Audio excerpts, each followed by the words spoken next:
অসমীয়াৰ বাপতিসাহোন ভোগালী বিহুক লৈ এতিয়া সকলোৰে সীমাহীন ব্যস্ততা। দুগ্ধ ব্যৱসায়ীসকলো এই ক্ষেত্ৰত পিছ পৰি থকা নাই। আমি আছোঁ নামখলাৰ এগৰাকী দুগ্ধ ব্যৱসায়ী আমি দেখুৱাইছোঁ। কেইবাটাও তেওঁৰ গাই গৰু আছে।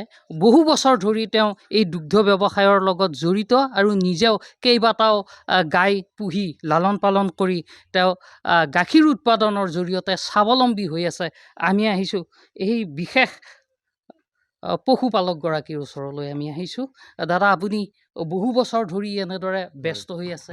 যিহেতু এতিয়া মাঘ বিহু, কেনেধৰণৰ ব্যস্ততা আপোনাৰ? মোৰ বহু ব্যস্ততা, মানে যিহেতুকে মই 2007 পৰা আজি 2025 মই গৰু পালন কৰি আহি আছোঁ। আৰু লগতে এই অঞ্চল জুৰি মই বহু মানুহক দৈ দিব লাগিব বিহুৰ কাৰণে, আৰু লগতে বিহু আছে। এতিয়া অলপ ব্যস্ততা বেছি হৈছে। এইবাৰ বিহুত কিমান আপুনি দৈ বিক্ৰী কৰিব? মই ধৰ 4 কুইণ্টেল দৈ দিব পাৰিম। 4 কুইণ্টেল? 4 কুইণ্টেল দৈ দিব। বৰ্তমান দৈৰ লিটাৰ হিচাপত অৰ্ডাৰ হৈ কিমান গৈছে। দাম?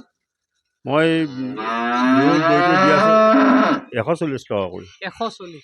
আপুনি 4 কুইণ্টেল দৈ বিক্ৰী কৰিব এইবাৰ বিহুত? হয়। বিহুত বাহিৰেও আপুনি বেলেগ সময়তো আপুনি গাখীৰ উৎপাদনতে ব্যস্ত থাকে? ব্যস্ত থাকোঁ যিহেতুকে এই মোৰ বিহুৰ পিছে এই 3 তাৰিখৰ পৰা এইফালে 10 তাৰিখলৈ মাঘৰ এই বিয়া আছে, বহুকেইখন বিয়া আছে, মানে 50 লিটাৰ 60 লিটাৰ এনেকুৱাকৈ দিব লাগিব। আপুনি তিনিজনী ক্ষীৰতী গাই বৰ্তমান আপোনাৰ? তাত বাহিৰৰ পৰা গাখীৰ আহে। বাহিৰৰ পৰা মোৰ 1 কুইণ্টেল গাখীৰ প্ৰায় আহে। বাহিৰৰ পৰা আহে, মানে এই এজনী দুজনী এনেকুৱা গাই থকা গাখীৰৰ ইয়াতে মানে জমা হয়, আৰু আমি ইয়াৰ পৰা পাইকাৰী কৰোঁ।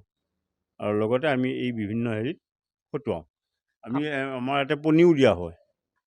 পনীৰো দিয়া হয়। পনীৰ আপুনি নিজে হেৰি কৰি উৎপাদন কৰোঁ। আৰু আপোনাৰ গৰু, গাই গৰু কিমানটা আছে?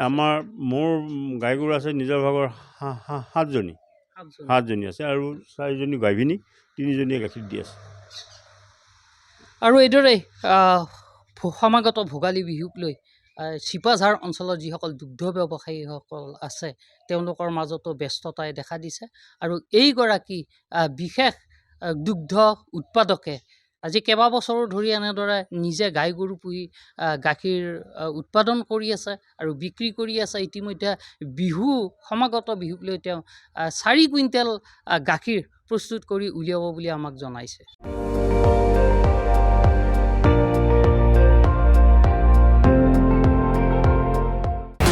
আপুনি চাই আছে ND24, সৰ্বশ্ৰেষ্ঠ নহয়, সৰ্বোত্তমৰ দৌৰ।